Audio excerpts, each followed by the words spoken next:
Hello friends. आज हम human geography का chapter 1 human geography nature and scope पढ़ने वाले हैं। चलिए सबसे पहले समझते हैं कि ये चैप्टर किस बारे में है। ये चैप्टर ह्यूमन ज्योग्राफी के बारे में है, जिसमें हम इंसान और प्रकृति के बीच के रिलेशन को समझते हैं। इसमें हम देखेंगे कि नेचर ह्यूमंस को कैसे अफेक्ट करता है और ह्यूमंस अपनी नीड्स के अकॉर्डिंग नेचर को कैसे चेंज करते हैं। अब इस माइंड मैप के थ्रू हम पूरे चैप्टर का ओवरव्यू देखते हैं। सबसे पहले आता है इंट्रोडक्शन, जिसमें हम समझते हैं कि ज्योग्राफी क्या होती है और इसका स्कोप क्या है। उसके बाद ह्यूमन ज्योग्राफी डेफिनेशन, जहां हम ये समझते हैं कि ह्यूमन एक्टिविटीज और एनवायरनमेंट का रिलेशन क्या होता है। नेक्स्ट है नेचर ऑफ ह्यूमन ज्योग्राफी, जिसमें हम देखते हैं कि इंसान और नेचर का इंटरैक्शन कैसे होता है। फिर आता है नेचुरलाइजेशन ऑफ ह्यूमंस, जिसमें एनवायरमेंटल डिटर्मिनिज्म का कॉन्सेप्ट आता है, मतलब नेचर ह्यूमंस को कंट्रोल करता है। उसके ऑपोजिट है ह्यूमनाइजेशन ऑफ नेचर, जिसमें पॉसिबिलिज्म आता है। यहाँ ह्यूमंस नेचर को मॉडिफाई करते हैं according to their needs. Next topic है नियो डिटर्मिनिज्म, जो एक बैलेंस अप्रोच है बिटवीन नेचर और ह्यूमन एक्टिविटीज। और लास्ट में fields and sub fields of human geography, जिसमें डिफरेंट ब्रांचेस जैसे economic, social, cultural geography cover होती हैं। अब हम इंट्रोडक्शन को थोड़ा डिटेल में समझते हैं। ज्योग्राफी एक इंटीग्रेटिव और प्रैक्टिकल सब्जेक्ट है। इंटीग्रेटिव का मतलब है कि ज्योग्राफी अलग अलग सब्जेक्ट्स जैसे साइंसेस और सोशल साइंस को जोड़कर स्टडी करती है। और प्रैक्टिकल का मतलब है कि ये सब्जेक्ट रियल लाइफ से कनेक्टेड होता है, जो हम अपनी डेली लाइफ में ऑब्जर्व कर सकते हैं। ये सब्जेक्ट अर्थ को स्टडी करता है और स्पेस और टाइम के साथ होने वाले चेंजेस को एक्सप्लेन करता है। अर्थ के दो में कंपोनेंट्स होते हैं, फिजिकल एनवायरनमेंट जिसमें नेचर आता है, और ह्यूमन एलिमेंट्स जिसमें लोग और उनकी लाइफ इंक्लूड होती है। ज्योग्राफी की दो में ब्रांचेस होती हैं, फिजिकल जियोग्राफी जो नेचुरल फीचर्स को स्टडी करती है, और ह्यूमन जियोग्राफी जो ह्यूमन एक्टिविटीज को स्टडी करती है। ह्यूमन जियोग्राफी का मेन फोकस होता है ह्यूमंस और नेचर के बीच के रिलेशनशिप पर। इसमें हम डिस्ट्रीब्यूशन, अब हम ज्योग्राफी का कोर एम है अर्थ को ह्यूमंस के होम के रूप में समझना और ये देखना कि ह्यूमंस नेचर पर कैसे डिपेंड करते हैं और सरवाइव करते हैं। अब एक इंपॉर्टेंट डिबेट आती है ज्योग्राफी में, क्या ज्योग्राफी का फोकस लॉज एंड थ्योरीज बनाना होना चाहिए, जिसे हम नोमोटेटिक अप्रोच कहते हैं, या फिर सिर्फ प्लेसेस को डिस्क्राइब करना, जिसे आइडियोग्राफिक अप्रोच कहते हैं। इसी तरह एक और क्वेश्चन उठता है, क्या ज्योग्राफी को रीजनल तरीके से पढ़ना चाहिए या सिस्टमैटिक तरीके से। रीजनल अप्रोच में हम एक स्पेसिफिक एरिया या रीजन को डिटेल में स्टडी करते हैं, जबकि सिस्टमैटिक अप्रोच मीन हम एक टॉपिक को अलग अलग प्लेसेस में कंपेयर करके स्टडी करते हैं। फाइनली की आइडिया ये है कि ह्यूमंस और नेचर एक दूसरे से इंटरकनेक्टेड और इंसेपरेबल हैं, और ज्योग्राफी इन दोनों को एक होलिस्टिक यानी ओवरऑल वे में स्टडी करती है। अब हम ह्यूमन ज्योग्राफी की डेफिनेशंस को समझते हैं, जो डिफरेंट ज्योग्राफीज ने दी हैं। सबसे पहले रटजेल के अकॉर्डिंग ह्यूमन ज्योग्राफी ह्यूमंस और अर्थ सरफेस के बीच के रिलेशनशिप का सिंथेटिक स्टडी है। यहाँ सिंथेटिक का मतलब है कि डिफरेंट फैक्टर्स को कंबाइन करके स्टडी करना। एलएनसी सैंपल के according human geography changing relationship को स्टडी करती है बिटवीन मैन और अर्थ, मतलब टाइम के साथ ह्यूमंस और एनवायरनमेंट का रिलेशन चेंज होता रहता है। पॉल विदाल दे ला ब्लाश के अकॉर्डिंग ह्यूमन ज्योग्राफी एक नया कॉन्सेप्ट देती है, जिसमें अर्थ और ह्यूमंस के बीच के इंटर रिलेशनशिप को एक्सप्लेन किया जाता है। इन तीनों डेफिनेशंस का मेन आइडिया सेम है कि ह्यूमन ज्योग्राफी ह्यूमंस और नेचर के रिलेशनशिप को अलग अलग वेज में समझने की कोशिश करती है। अब हम नेचर ऑफ ह्यूमन ज्योग्राफी को समझते हैं। ह्यूमन ज्योग्राफी फिजिकल एनवायरनमेंट और सोशियो कल्चरल एनवायरनमेंट के बीच के इंटर रिलेशनशिप को स्टडी करती है। फिजिकल एनवायरनमेंट का मतलब है नेचुरल फीचर्स जैसे लैंड, क्लाइमेट, वाटर, और सोशियो कल्चरल एनवायरनमेंट का मतलब है वो एनवायरनमेंट जो ह्यूमंस अपनी एक्टिविटीज से क्रिएट करते हैं। ये दोनों एक दूसरे से इंटरैक्ट करते हैं और इसी इंटरैक्शन को ह्यूमन ज्योग्राफी स्टडी करती है। कंक्लूजन में हम कह सकते हैं कि ह्यूमन ज्योग्राफी ह्यूमंस और नेचर के कनेक्शन को स्टडी करती है। ये रिलेशनशिप डायनामिक होता है, मतलब टाइम के साथ चेंज होता रहता है। ये सब्जेक्ट मल्टीपल सब्जेक्ट से जुड़ा हुआ है और इसका मेन फोकस ह्यूमन एक्टिविटीज पर होता है। अब हम नेचुरलाइजेशन ऑफ ह्यूमंस की डेफिनेशन को समझते हैं। नेचुरलाइजेशन ऑफ ह्यूमंस का मतलब है ह्यूमन डेवलपमेंट का वो अर्ली स्टेज जैब ह्यूमंस कंप्लीटली नेचर पर डिपेंड करते दी और नेचुरल कंडीशंस के अकॉर्डिंग अपने आप को अडेप्ट करते थे। मतलब यूज टाइम पर ह्यूमंस के पास इतनी टेक्नोलॉजी नहीं थी, इसलिए वो नेचर को कंट्रोल नहीं कर पाते थे, बल्कि नेचर के हिसाब से जीते थे। इसलिए हम कह सकते हैं कि इस स्टेज में ह्यूमंस पूरी तरह से नेचर पर डिपेंडेंट थे। अब हम एनवायरमेंटल डिटर्मिनिज्म को समझते हैं। अर्ली स्टेज में जब ह्यूमंस और नेचुरल एनवायरनमेंट का इंटरैक्शन हुआ तो ह्यूमंस उसे काफी ज्यादा इन्फ्लुएंस होते थे और नेचर के हिसाब से अपने आप को अडेप्ट करते थे। इसका मेन रीजन ये था कि उस टाइम टेक्नोलॉजी का लेवल बहुत लो था और ह्यूमन सोसाइटी भी प्रिमिटिव स्टेज में थी।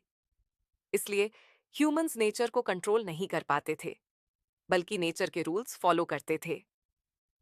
इसी टाइप के इंटरैक्शन को एनवायरनमेंटल डिटर्मिनिज्म कहते हैं, जहां strong forces of nature humans की लाइफ को कंट्रोल करती है। अब हम नेचुरलाइजेशन ऑफ ह्यूमन स्टोरी को समझते हैं। इस स्टोरी में बेंदा नाम का एक ट्राइबल पर्सन सेंट्रल इंडिया के अब्बूजमाद एरिया के फॉरेस्ट्स में रहता है। उसका विलेज फॉरेस्ट के अंदर 3 हट्स से मिलकर बना है। वहां लोग शिफ्टिंग कल्चरेशन प्रैक्टिस करते हैं और फॉरेस्ट पर डिपेंड रहते हैं। बेंडा फॉरेस्ट स्पिरिट लोई लूगी की वर्शिप करता है। बच्चे गज्जीहारा और कुचाला जैसे स्पेशल फॉरेस्ट प्लांट्स कलेक्ट करते हैं। और नेक्स्ट फुल मून पर एक ट्राइबल फेयर भी लगता है, जहां बैटर सिस्टम यूज होता है। ये स्टोरी हमें बताती है कि अर्ली ह्यूमंस नेचर पर कंप्लीटली डिपेंडेंट थे। टेक्नोलॉजी बहुत लो थी, इसीलिए वो नेचुरल कंडीशंस के अकॉर्डिंग अपनी लाइफस्टाइल को अडेप्ट करते थे। ह्यूमंस नेचर को रिस्पेक्ट, फियर और वर्शिप भी करते थे। अब हम ह्यूमनाइजेशन ऑफ नेचर को समझते हैं। ह्यूमनाइजेशन ऑफ नेचर का मतलब है वो प्रोसेस जिसमें ह्यूमंस नॉलेज और टेक्नोलॉजी का यूज करके नेचुरल एनवायरनमेंट को अपनी नीड्स के अकॉर्डिंग मॉडिफाई और चेंज करते हैं। जैसे जैसे टेक्नोलॉजी डेवलप हुई, ह्यूमंस नेचर पर कंप्लीटली डिपेंडेंट रहना कम कर दिए और उन्होंने नेचर को कंट्रोल और मॉडिफाई करना स्टार्ट कर दिया। फॉर एग्जाम्पल, ह्यूमंस रिवर्स पर डैम्स बनाते हैं, फॉरेस्ट्स को एग्रीकल्चरल लैंड में कन्वर्ट करते हैं और मॉडर्न सिटीज डेवलप करते हैं। इस कॉन्सेप्ट में ह्यूमंस को एक्टिव रोल दिया गया है, जहां ह्यूमंस अपनी नॉलेज और टेक्नोलॉजी की हेल्प से नेचर को चेंज करते हैं। अब हम पॉसिबिलिज्म को समझते हैं। पॉसिबिलिज्म एक कॉन्सेप्ट है जो कहता है कि नेचर ह्यूमंस को अपॉर्चुनिटीज प्रोवाइड करता है, लेकिन ह्यूमंस अपनी नॉलेज और टेक्नोलॉजी का यूज करके एनवायरनमेंट को अपनी नीड्स के अकॉर्डिंग चूज और मॉडिफाई करते हैं।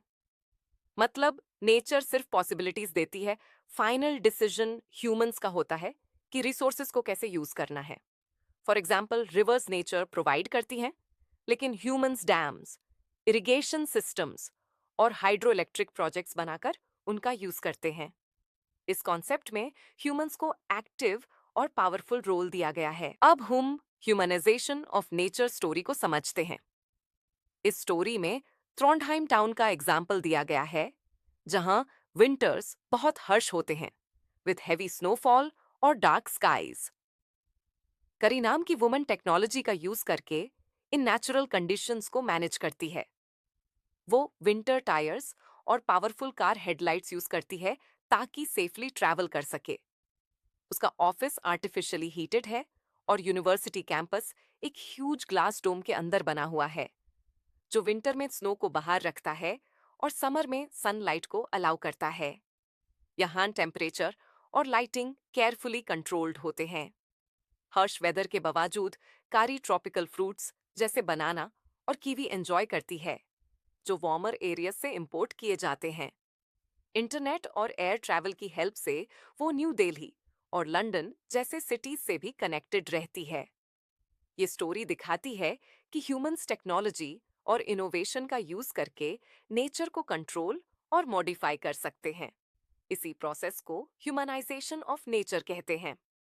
अब हम नियो डिटर्मिनिज्म को समझते हैं। नियो डिटर्मिनिज्म का कॉन्सेप्ट ग्रिफिथ टेलर ने इंट्रोड्यूस किया था। इस कॉन्सेप्ट को स्टॉप एंड गो डिटर्मिनिज्म भी कहा जाता है। नियो डिटर्मिनिज्म के अकॉर्डिंग नेचर ना तो ह्यूमंस को कंप्लीटली कंट्रोल करती है और न ही ह्यूमंस नेचर को कंप्लीटली कंट्रोल कर सकते हैं। इसके इंस्टेड ह्यूमंस और नेचर के बीच एक बैलेंस होता है। मतलब ह्यूमंस टेक्नोलॉजी और डेवलपमेंट कर सकते हैं, लेकिन उन्हें नेचुरल लिमिट्स और एनवायरमेंटल कंडीशंस का भी ध्यान रखना पड़ता है।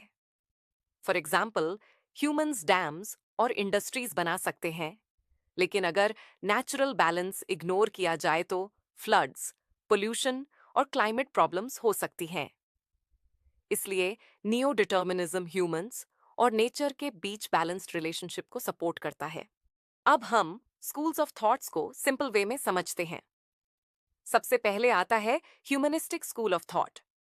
ये school human feelings, ideas, culture और एक्सपीरियंसेस पर फोकस करता है। मतलब ह्यूमंस अपने एनवायरनमेंट के साथ कैसे बिहेव और इंटरैक्ट करते हैं, इसको स्टडी करता है। उसके बाद आता है रेडिकल स्कूल ऑफ थॉट। ये स्कूल पॉवर्टी, डेप्रिवेशन और सोशल इनइक्वालिटी के रीजंस को एक्सप्लेन करता है। पॉवर्टी मतलब गरीबी, डेप्रिवेशन मतलब बेसिक चीजों की कमी और सोशल इनइक्वालिटी मतलब सोसाइटी में अनइक्वल ट्रीटमेंट। इस स्कूल के अकॉर्डिंग आज की कई सोशल प्रॉब्लम्स कैपिटलिज्म के डेवलपमेंट की वजह से होती हैं। नेक्स्ट है बिहेवियरल स्कूल ऑफ थॉट। ये स्कूल ह्यूमन एक्सपीरियंसेस और थिंकिंग पर फोकस करता है। ये बताता है कि डिफरेंट ग्रुप्स ऑफ पीपल जैसे डिफरेंट रेसेस, रिलीजन्स और कम्युनिटीज एनवायरनमेंट और प्लेसेस को अलग अलग तरीके से समझते और फील करते हैं। इन तीनों स्कूल्स का मैं एम ह्यूमंस और अब हम fields and subfields of human geography को समझते हैं। ह्यूमन ज्योग्राफी के डिफरेंट फील्ड्स और उनके सबफील्ड्स होते हैं, जो सोशल साइंस की सिस्टर डिसिप्लिन्स से कनेक्टेड होते हैं। सबसे पहले आता है सोशल जियोग्राफी। इसके अंदर behavioural geography, geography of social wellbeing, geography of leisure, cultural geography, gender geography, historical geography और मेडिकल जियोग्राफी जैसे सब फील्ड्स आते हैं। ये fields sociology, psychology, welfare economics, anthropology, women's studies, history और एपिडेमियोलॉजी जैसे सब्जेक्ट से कनेक्टेड होते हैं। नेक्स्ट फील्ड है अर्बन जियोग्राफी।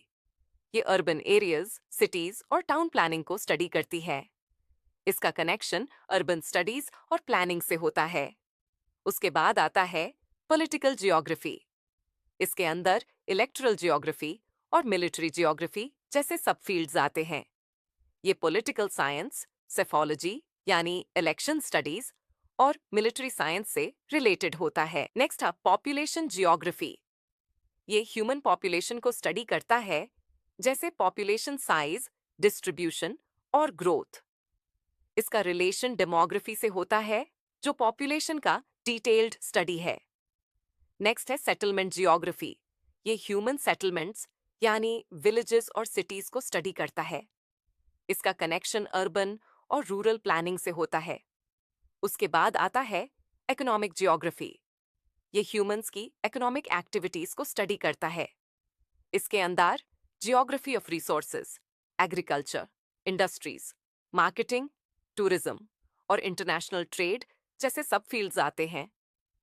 ये economics, resource economics, agricultural science, industrial economics, business studies, commerce, tourism and travel management और इंटरनेशनल ट्रेड जैसे सब्जेक्ट से कनेक्टेड होता है।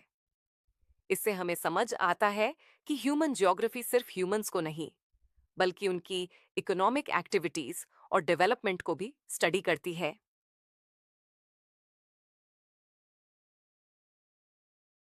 तो फ्रेंड्स, इसी के साथ हमारा chapter 1 human geography nature and scope complete होता है। आई होप आपको ये चैप्टर इजी और इंटरेस्टिंग वे में समझ आया होगा। अगर आपको ये प्रेजेंटेशन हेल्पफुल लगी हो तो वीडियो को लाइक, शेयर और सब्सक्राइब जरूर करिएगा।